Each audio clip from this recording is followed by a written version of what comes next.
ನಮಸ್ತೆ ಗೆಳೆಯರೆ. ನೋಡಿದ್ರಲ್ಲ ಶುರುವಾಗಿದ್ದ ಪಯಣ ಹೇಗಿತ್ತು ಅಂತ. ನೀರು ತುಂಬಿಕೊಂಡಿದ್ದಂಥ ಒಂದು ಅಂಡರ್ ಪಾಸ್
ಸಿದ್ಧಗಂಗೆ ಬೆಟ್ಟ ಕಾಣುತ್ತೆ, ದೇವರಾಯನ ದುರ್ಗ, ಇನ್ನು ಹಲವಾರು ಬೆಟ್ಟಗಳಿದೆ. ನಂಗೆ ಅದ್ರ ಹೆಸರುಗಳು ಗೊತ್ತಿಲ್ಲ. ಬಟ್ 7 ಬೆಟ್ಟಗಳು ಕವರ್ ಆಗಿದೆ. ಹೈಯೆಸ್ಟ್ ಪೀಕ್ ಅನ್ನೋಕ್ಕಾಗೋಲ್ಲ, ಬಟ್ ಆದರೂ ಎತ್ತರದಲ್ಲಿದೆ. ಏನಿಲ್ಲ ಅಂದರೂ ಒಂದು ನೀವು ಅಲ್ಲಿ ನನ್ನೊಂದು ವಿಡಿಯೋ ಮುಂದೆ ಬರುತ್ತೆ ನಿಮಗೆ. ಕ್ಲೌಡ್ಸ್ ಏನೋ ನಮ್ಮ ಮೇಲ್ಗಡೆ ಪಾಸ್ ಆಗುತ್ತೆ ಅನ್ನೋ ಒಂದು ಮಟ್ಟಕ್ಕೆ ಹೈಟ್ ಇದೆ ಇದು. ಅಷ್ಟರ ಮಟ್ಟಕ್ಕಿರುವಂಥ ಈ ದೇವಾಲಯ ಯಾರಿಗೂ ಕೂಡ ಇನ್ನೂ ಗೊತ್ತಿಲ್ಲ. ಅಂದರೆ ಇದಕ್ಕೆ ಮನೆ ದೇವ್ರು ಯಾರು ಇರ್ತಾರೋ ಅವ್ರಿಗೆ ಮಾತ್ರ ಹೆಚ್ಚಾಗಿ ಗೊತ್ತಿರುತ್ತೆ. ಬಿಟ್ಟರೆ ಹೊರ್ಗಡೆಯವ್ರಿಗಾಗಲಿ ಅಥವಾ ಟೂರಿಸ್ಟ್ಗಳಿಗೆ ಅಥವಾ ವಿಸಿಟರ್ಸ್ಗೆ ಅಂತ ನಾವೇನು ಹೇಳ್ತೀವಿ, ಈ ಜಾಗ ಖಂಡಿತವಾಗ್ಲೂ ಗೊತ್ತಿಲ್ಲ. ತುಂಬ ಸ್ಟೀಪ್ ಇದೆ. ವಿಡಿಯೋದಲ್ಲಿ ನೀವು ನೋಡ್ತಿರ್ಬೋದು. ಅಲ್ಲಿ ಇಲ್ಲಿ ಜಾರ್ತಿರುತ್ತೆ. ನಮ್ಮ ಜೊತೆಗೆ ಕಂಪ್ನಿಯಾಗಿ ಬಂದಿದ್ದು ನಾಯಿನೂ ಕೂಡ ನೀವು ನೋಡ್ತಿದ್ವಿ. ಅದು ಕೂಡ ನಮ್ಮ ಜೊತೆನೇ ಇರ್ತಿತ್ತು, ನಮ್ಮ ಜೊತೆನೇ ಇಳಿಯುತ್ತೆ. ಆದಷ್ಟು ಮಾನ್ಸೂನಲ್ಲಿ ಬೇಸಿಗೆ ಕಾಲದಲ್ಲಿ ಹತ್ತಕ್ಕೆ ತುಂಬ ಕಷ್ಟ ಆಗುತ್ತೆ. ಯಾಕಂದರೆ ಬಂಡೆ ತುಂಬಾ ಕಾದಿರುತ್ತೆ. ನೀವು ಕಾಲಿಡೋಕ್ಕೂ ಆಗೋಲ್ಲ, ಅಷ್ಟು ಬಿಸಿಲಿರುತ್ತೆ ಬಂಡೆ. ಸೊ ಬೇಸಿಗೆ ಕಾಲದಲ್ಲಿ ಒಂದು ಸ್ವಲ್ಪ ಹತ್ಲಿಕ್ಕೆ ಕಷ್ಟ ಆಗುತ್ತೆ. ಇಲ್ಲಿ ಯಾವುದೇ ನೀರಿನ ವ್ಯವಸ್ಥೆ ಆಗಲಿ, ಊಟದ ವ್ಯವಸ್ಥೆ ಆಗಲಿ ಏನೂ ಇರೋದಿಲ್ಲ. ದಾರಿ ಮಧ್ಯದಲ್ಲಿ ಏನೂ ಸಿಗೋಲ್ಲ. ಏನೇ ತೊಗೊಳಂಗಿದ್ರೂ ಊರಿಂದನೇ ತೊಗೊಂಡು ಹೋಗ್ಬೇಕು. ಊರಲ್ಲೂ ಸಹ ಅಂಥ ಫೆಸಿಲಿಟೀಸ್ ಇಲ್ಲ. ನೀವು ತುಮಕೂರಿಂದನೇ ತೊಗೊಂಬರ್ಬೇಕಾಗತ್ತೆ. ಇಲ್ಲಿಗೆ ಯಾವುದೇ ಪಬ್ಲಿಕ್ ಟ್ರಾನ್ಸ್ಪೋರ್ಟೇಷನ್ ಫೆಸಿಲಿಟೀಸ್ ಇಲ್ಲ. ತುಮಕೂರು ಹಿರಿಯೂರ್ವರೆಗೂ ಬರ್ಬೋದು ನೀವು. ಅಲ್ಲಿಂದ ಆಟೋ ಅಥವಾ ವಾಕ್ ಅಥವಾ ನಿಮ್ಮ ಓನ್ ವೆಹಿಕಲ್ ಇದ್ದರೆ ಬೆಸ್ಟು. ಕಾರಲ್ಲಿ ಬಂದವ್ರಿಗೂ ಕೂಡ ಊರಲ್ಲೇ ಲಾಸ್ಟು. ಬೈಕಲ್ಲಿ ಬಂದರೆ ಊರಿಂದ ಇನ್ನೊಂಚೂರು ಮುಂದೆ ಗಾಡಿ ನಿಲ್ಲಿಸ್ಬೇಕಾಗತ್ತೆ. ಅಷ್ಟು ಬಿಟ್ಟರೆ ಎಲ್ಲರೂ ಕೂಡ ನಡ್ಕೊಂಡು ಹೋಗಿ ಬೆಟ್ಟ ಹತ್ತಬೇಕಾದಂತಹ ಒಂದು ಪದ್ಧತಿ ಇಲ್ಲಿ ರೂಢಿಗೆ ಬಂದಿದೆ. ನೋಡ್ತಿರ್ಬೋದು, ಇವತ್ತು ವಿಶೇಷವಾದ ಶ್ರಾವಣದ ಕೊನೆ ಶನಿವಾರ ಆದ್ದರಿಂದ ಇಲ್ಲಿ ವಿಶೇಷ ಪೂಜೆ, ಅಲಂಕಾರ, ಅಭಿಷೇಕ ಎಲ್ಲನೂ ಕೂಡ ಇತ್ತು. ಅದರದ್ದು ಕಂಪ್ಲೀಟ್ ವಿಡಿಯೋನೂ ಕೂಡ ನಿಮಗೆ ಮುಂದೆ ಕಾಣಸಿಗುತ್ತೆ. ಇದಷ್ಟೇ ಅಲ್ಲದೆ ಈ ಜಾಗಕ್ಕೆ ಯಾರ್ಯಾರು ಬರಬೇಕು ಅಂದ್ಕೊಂಡಿದ್ದೀರೋ ಆ ಜಾಗದ ಲೊಕೇಶನ್ನ ಡೀಟೇಲ್ಸನ್ನು ನಾನು ಗೂಗಲ್ ಮ್ಯಾಪ್ಸಲ್ಲಿ ನಾನೇ ಹಾಕಿದ್ದೀನಿ. ಆ ಜಾಗದ ಕೂಡ ಮ್ಯಾಪು ಕೂಡ ಯಾರೂ ಹಾಕಿರಲಿಲ್ಲ ಇಷ್ಟರವರೆಗೂ. ಸೊ ಬೆಟ್ಟದ ಹಾಕಿಲ್ಲ, ಆ ದೇವಸ್ಥಾನದ ಹತ್ರ ಹಾಕಿದ್ದೀನಿ. ಆ ದೇವಸ್ಥಾನದಿಂದ ನಾವು ನಡ್ಕೊಂಡು ಹೋಗ್ಬೇಕಾಗುತ್ತೆ. ಮುಂಚೆ ಶಾರ್ಟ್ಕಟ್ ಇತ್ತು ಆ್ಯಕ್ಚುಲಿ, ಅಂದರೆ ಬೇರೆಯವರ ತೋಟಗಳಿಂದ ದಾರಿ ಮಧ್ಯೆ ಇತ್ತು. ಈಗ ಅವರೆಲ್ಲ ದಾರಿ ಮುಚ್ಚಿರೋ ಕಾರಣ ಇರೋದು ಒಂದೇ ದಾರಿ, ಅದೇ ದಾರಿಲಿ ಹೋಗಬೇಕು. ಸೊ ಆ ದೇವಸ್ಥಾನಕ್ಕೆ ಕೆಳಗಡೆ ಇರುವಂಥ ಮೆರವಣಿಗೆ ದೇವರಿನ ದೇವಸ್ಥಾನ ಹತ್ರ ಇರುವಂಥ ಲೊಕೇಶನ್ನ ನಾನು ಗೂಗಲ್ ಮ್ಯಾಪಲ್ಲಿ ಆ್ಯಡ್ ಮಾಡಿದ್ದೀನಿ. ಅದರ ಲಿಂಕನ್ನ ನಾನು ನಿಮಗೆ ಡಿಸ್ಕ್ರಿಪ್ಷನಲ್ಲಿ ಕೊಟ್ಟಿರ್ತೀನಿ, ನೀವು ನೋಡ್ಬೋದು. ಜಾಗಕ್ಕೆ ವಿಸಿಟ್ ಮಾಡ್ಬೋದು. ಜೊತೆಗೆ ಕಟ್ಟುನಿಟ್ಟಾದಂತಹ ಪದ್ಧತಿನ ನೀವು ಫಾಲೋ ಮಾಡಬೇಕು.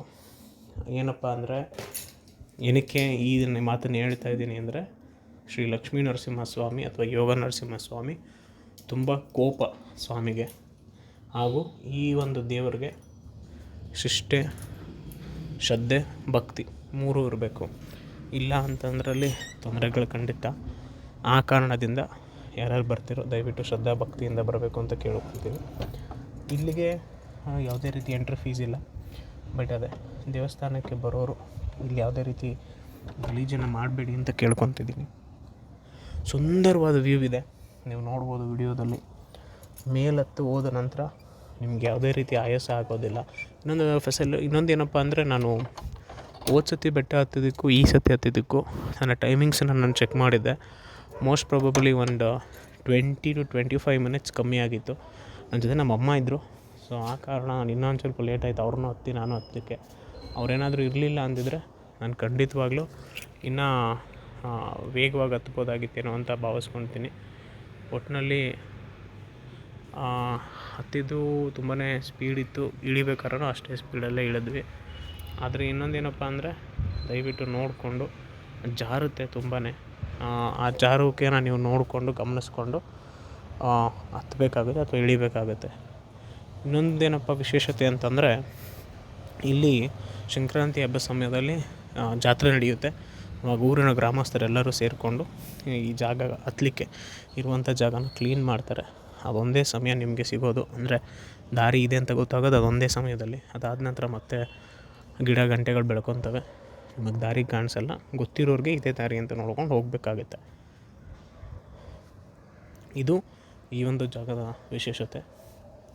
ಏನಂದರೆ, ಈ ಸುತ್ತಮುತ್ತಲಿರೋ ಎಲ್ಲ ಜಾಗಗಳು ಇಂಪ್ರೂವ್ಮೆಂಟ್ ಆಗಿದೆ, ಡೆವಲಪ್ ಆಗಿದೆ. ಬಟ್ ಈ ಜಾಗ ಇವತ್ತಿಗೂ ಕೂಡ ಯಾರ ಕಣ್ಗೂ ಬಿದ್ದಿಲ್ಲ, ಯಾವ ಸರ್ಕಾರಕ್ಕೂ ಬಿದ್ದಿಲ್ಲ, ಅಥವಾ ಯಾರೂ ಅಭಿವೃದ್ಧಿ ಕಾರ್ಯಕ್ಕೆ ಈ ಒಂದು ಜಾಗ ಇನ್ನು ಯಾರ ಒಂದು ಸುಪರ್ದಿಗೂ ಇನ್ನೂ ಬಂದಿಲ್ಲ. ಗೆದ್ದಿರೋ ರಾಜಕಾರಣಿಗಳಾಗಿರ್ಬೋದು ಅಥವಾ ಅಲ್ಲಿರುವಂಥ ಪಕ್ಷದ ನಾಯಕರು ಮಾಡಿಸ್ಕೊಡ್ತೀವಿ ಅನ್ನೋ ಭರವಸೆನ ಕೊಟ್ಟಿದ್ದಾರಂತ ಊರಿನ ಗ್ರಾಮಸ್ಥರ ಹತ್ರ ನಾನು ಮಾತಾಡಿದಾಗ ಗೊತ್ತಾಗಿದ್ದ ವಿಷಯ. ಬಟ್ ಮಾಡಿಸ್ಕೊಡ್ತೀವಿ, ಈ ಎಲೆಕ್ಷನ್ ಗೆದ್ದರೆ ಆ ಎಲೆಕ್ಷನ್ ಗೆದ್ದರೆ ಅನ್ನೋ ಒಂದು ಭರವಸೆಗಳು ಮಾತ್ರ ಕೊಟ್ಟಿದ್ದಾರೆ.